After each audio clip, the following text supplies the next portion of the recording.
ஜென்ம ஜென்மோ ஜென்மி ஸ்ரீ சரண் ஸ்ரீ பாக்ய சாய். அனைவருக்கும் சாய் சுப நமஸ்காரங்கள். நிலக்கோட்டையிலிருந்து சாய் உமேஷ்.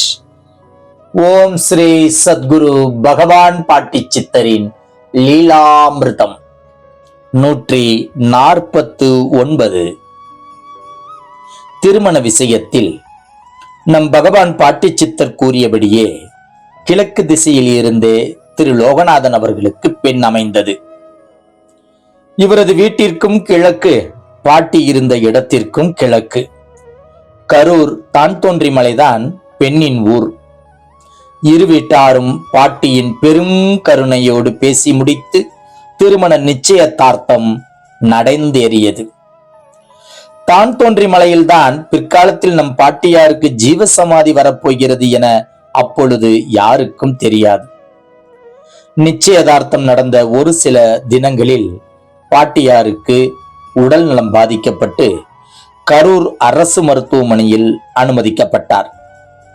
பின்னர் அவர் பூத உடலை நீத்த பின் நம் தமிழக அரசாங்கமே தான்தோன்றி மலையில் அமைதி பூங்கா என்னும் இடத்தில் ஜீவசமாதி அமைத்தது.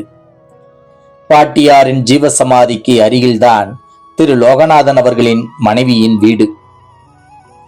நம் சத்குரு பாட்டியார் ஜீவசமாதி அடைந்த பின்னர் தான் இவருக்கு திருமணமும் நடந்தது.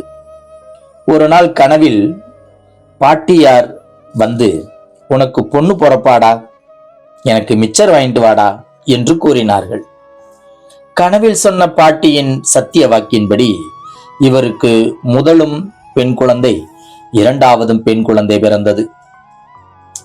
திரு லோகநாதன் அவர்களுக்கு மற்றற்ற மகிழ்ச்சி. அம்மகிழ்ச்சியோடும் குழந்தைகளோடு குடும்ப சமேதமாய் பாட்டியார் ஜீவசமாதிக்கு சென்று மிச்சரோடு வழிபாடு செய்து நன்றி தெரிவித்தார். நம் சத்குரு பகவான் உமா பாட்டி சித்தர் உடலோடு இருந்த போதும் ஜீவசமாதிக்கு பின்னும் நம்மையெல்லாம் வழி நடத்தி அருள்பாலிக்கிறார் என்பதற்கு இதுவே மிகப்பெரிய சான்று. திரு லோகநாதன் அவர்களுக்கு நடந்தேறிய இந்த லீலாமிர்தம் நமக்கெல்லாம் ஒரு பெரும் உணர்வு.